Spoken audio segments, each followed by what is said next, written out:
ਭੇਡ ਬੱਕਰੀਆਂ ਦੀ ਬਹੁਤ ਹੀ ਖਤਰਨਾਕ ਬਿਮਾਰੀ ਈਟੀਵੀ ਯਾਨੀ ਇੰਟੈਰੋਟੈਕਸੀਮੀਆ, ਜਿਹਨੂੰ ਆਮ ਤੌਰ ਤੇ ਅੰਤੜੀਆਂ ਦਾ ਜ਼ਹਿਰ ਵੀ ਕਹਿੰਦੇ ਨੇ। ਫਾਰਮਰ ਇਸ ਵਜ੍ਹਾ ਤੋਂ ਬੜਾ ਪਰੇਸ਼ਾਨ ਹੈ ਕਿਉਂਕਿ ਇਹ ਬੱਕਰੀਆਂ ਦੇ ਵਿੱਚ ਬਹੁਤ ਜ਼ਿਆਦਾ ਨੁਕਸਾਨ ਕਰਦੀ ਹੈ। ਬੱਕਰੀਆਂ ਬਹੁਤ ਜ਼ਿਆਦਾ ਤਾਦਾਦ 'ਚ ਮਰਦੀਆਂ ਨੇ। ਫਾਰਮਰ ਦਾ ਮਾਲੀ ਨੁਕਸਾਨ ਹੁੰਦਾ। ਇਸ ਨੁਕਸਾਨ ਤੋਂ ਬਚਾਉਣ ਵਾਸਤੇ ਅੱਜ ਦੀ ਵੀਡੀਓ ਲੈ ਕੇ ਆਏ ਹਾਂ। ਵੀਡੀਓ ਸ਼ੁਰੂ ਕਰਨ ਤੋਂ ਪਹਿਲੇ ਰਿਕੁਐਸਟ ਹੈ, ਵੀਡੀਓ ਆਪ ਵੀ ਵੇਖੋ, ਸ਼ੇਅਰ ਕਰੋ ਤਾਂ ਕਿ ਦੂਸਰੇ ਲੋਕ ਵੇਖ ਕੇ ਇਹਦਾ ਫਾਇਦਾ ਹਾਸਲ ਕਰਨ। ਆਨੇ ਹੁਣ ਵੀਡੀਓ ਦੀ ਤਰਫ। ਈਟੀਵੀ ਇੱਕ ਬਹੁਤ ਹੀ ਖਤਰਨਾਕ ਬਿਮਾਰੀ ਹੈ ਜਿਹਦੀ ਵਜ੍ਹਾ ਤੋਂ ਬੱਕਰੀਆਂ ਖੜੀ ਖਲੋਤੀਆਂ ਹੀ ਡਿੱਗ ਜਾਂਦੀਆਂ ਯਾਨੀ ਮਰ ਜਾਂਦੀਆਂ ਨੇ। ਫਾਰਮਰ ਨੂੰ ਪਤਾ ਹੀ ਨਹੀਂ ਲੱਗਦਾ ਇਸ ਚੀਜ਼ ਦਾ। ਅੱਜ ਇਹ ਤੋਂ ਬਚਾਓ ਦੇ ਤਰੀਕੇ ਤੇ ਇਲਾਜ ਤੁਹਾਨੂੰ ਦੱਸਾਂਗੇ ਇਸ ਵੀਡੀਓ ਦੇ ਵਿੱਚ। ਲੇਕਿਨ ਪਹਿਲੇ ਤੁਹਾਨੂੰ ਤਾਰਫ ਕਰਾਉਣਾ ਅੱਜ ਦੇ ਮਹਿਮਾਨ ਦਾ, ਡਾਕਟਰ ਮੁਹੰਮਦ ਗੁਲਾਮ ਰਸੂਲ ਸਾਹਿਬ, ਜਿਹੜੇ ਤੁਹਾਨੂੰ ਅੱਜ ਇਸ ਬਿਮਾਰੀ ਦੇ ਬਾਰੇ ਦੱਸਣਗੇ। ਉਮੀਦ ਹੈ ਇਹਦੇ ਨਾਲ ਤੁਹਾਨੂੰ ਬਹੁਤ ਫਾਇਦਾ ਹਾਸਲ ਹੋਏਗਾ। ਜੀ ਡਾਕਟਰ ਸਾਹਿਬ। ਐਂਟੈਰੋਟੌਕਸੀਮੀਆ ਈਟੀਵੀ ਇਹਦਾ ਦੂਸਰਾ ਨਾਮ ਹੈ ਓਵਰ ਈਟਿੰਗ ਡਿਜ਼ੀਜ਼। ਇਸ ਨਾਮ ਤੋਂ ਤੁਹਾਨੂੰ ਪਤਾ ਚੱਲ ਜਾਵੇਗਾ ਕਿ ਇਹ ਬਿਮਾਰੀ ਕਿਉਂ ਹੁੰਦੀ ਹੈ, ਇਹਦੀ ਵਜ੍ਹਾ ਕੀ ਹੈ।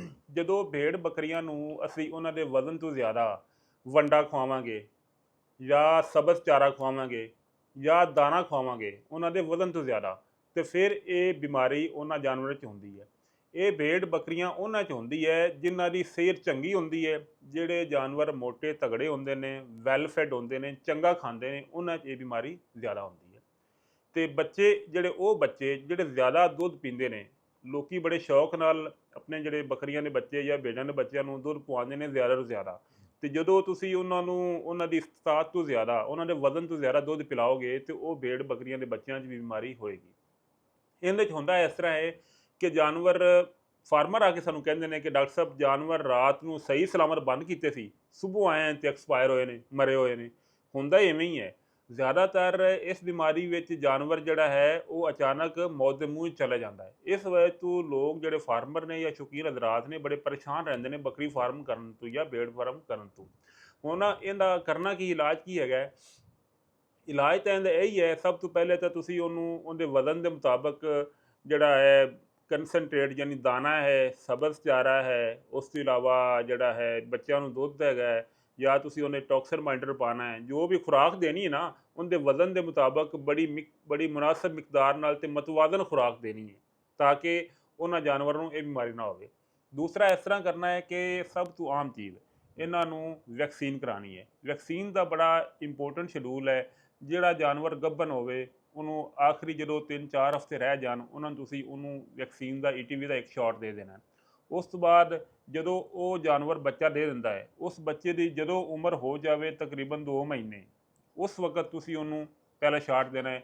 ਉਸ ਤੋਂ ਬਾਅਦ 3-4 ਹਫ਼ਤੇ ਬਾਅਦ ਜਾਂ 4 ਮਹੀਨੇ 'ਤੇ ਦੂਸਰਾ ਸ਼ਾਟ ਦੇ ਦੇਣਾ ਹੈ।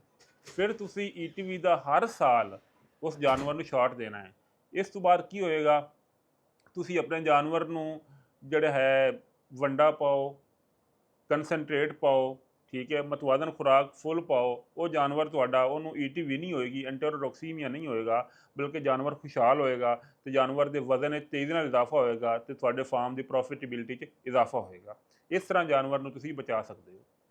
ਅੱਛਾ ਡਾਕਟਰ ਸਾਹਿਬ, ਇੱਕ ਸਵਾਲ ਹੈ ਜਿਹੜੇ ਫਾਰਮਰ ਅਕਸਰ ਪੁੱਛਦੇ ਨੇ ਕਿ ਈਟੀਵੀ ਦੀ ਨਿਸ਼ਾਨੀਆਂ ਕੀ ਨੇ, ਕਿ ਕਿਹੜੀ ਅਲਾਮਤ ਜ਼ਾਹਰ ਹੁੰਦੀ ਹੈ ਕਿ ਜਿਹਦੀ ਵਜ੍ਹਾ ਤੋਂ ਸਾਨੂੰ ਪਤਾ ਲੱਗੇਗਾ ਕਿ ਇਹਨੂੰ ਈਟੀਵੀ ਹੋ ਗਈ ਹੈ?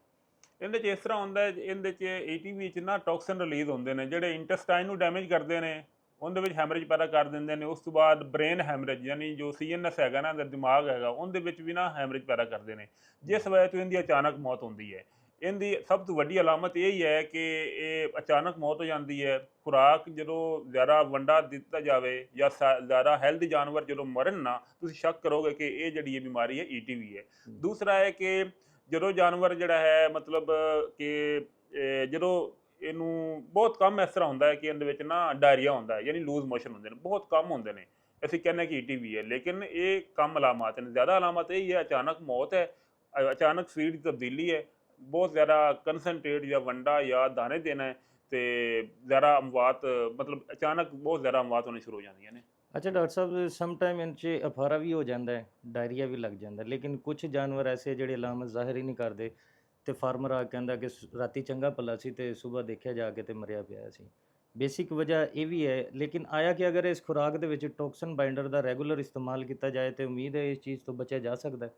ਜੀ ਬਿਲਕੁਲ, ਤੁਸੀਂ ਇਹ ਖੁਰਾਕ 'ਚ ਟੌਕਸਿਨ ਮੈਟਰ ਦਾ ਰੈਗੂਲਰ ਇਸਤੇਮਾਲ ਕਰੋ। ਦੂਸਰਾ ਹੈ ਕਿ ਜਾਨਵਰ ਨੂੰ ਖੁਰਾਕ ਮਤਵਾਜ਼ਨ ਦਿਓ, ਸਾਇੰਟੀਫਿਕ ਤਰੀਕੇ ਨਾਲ ਦਿਓ, ਸਾਇੰਸੀ ਬੁਨਿਆਦਾਂ 'ਤੇ ਫਾਰਮਿੰਗ ਕਰੋ। ਤੀਸਰਾ ਹੈ ਉਹਨਾਂ ਦੀ ਵੈਕਸੀਨ ਕਰੋ, ਤੁਹਾਡੀ ਫਾਰਮਿੰਗ ਇਨਸ਼ਾਅੱਲਾ ਕਾਮਯਾਬ ਰਹੇਗੀ। ਜੀ ਉਮੀਦ ਕਰਦਾ ਫਾਰਮਰ ਨੂੰ ਇਹ ਸਮਝ ਆ ਗਈ ਹੋਣੀ ਹੈ ਪ੍ਰੋਪਰ ਈਟੀਵੀ ਤੇ ਬਚਾਓ ਦੇ ਤਰੀਕੇ। ਲੇਕਿਨ ਫਾਰਮਰ ਨੂੰ ਕੋਸ਼ਿਸ਼ ਕਰਨੀ ਚਾਹੀਦੀ ਹੈ ਕਿ ਪਹਿਲੀ ਪ੍ਰਾਇੋਰਟੀ ਵੈਕਸੀਨ ਨੂੰ ਦੇਣੀ ਚਾਹੀਦੀ ਹੈ, ਜਾਨਵਰਾਂ ਨੂੰ ਵੈਕਸੀਨ ਪ੍ਰੋਪਰ ਟਾਈਮ ਤੇ ਕਰਾਏ। ਤੁਹਾਡੇ ਕੋਲ ਮੁਖਤਲਿਫ ਹਸਪੀਟਲ ਹੈਗੇ ਨੇ, ਕਲੀਨਿਕ ਹੈਗੇ ਨੇ, ਉਹਨਾਂ ਨਾਲ ਰਾਬਤਾ ਕਰਕੇ ਵੈਕਸੀਨ ਕਰਾਓ। ਸੈਕਿੰਡ, ਖੁਰਾਕ ਬਾਡੀ ਸਕੋਰ ਦੇ ਮੁਤਾਬਿਕ ਦਿਓ ਤਾਂ ਕਿ ਜਾਨਵਰ ਨੂੰ ਇਹ ਮਸਾਇਲ ਹੀ ਨਾ ਆਉਣ।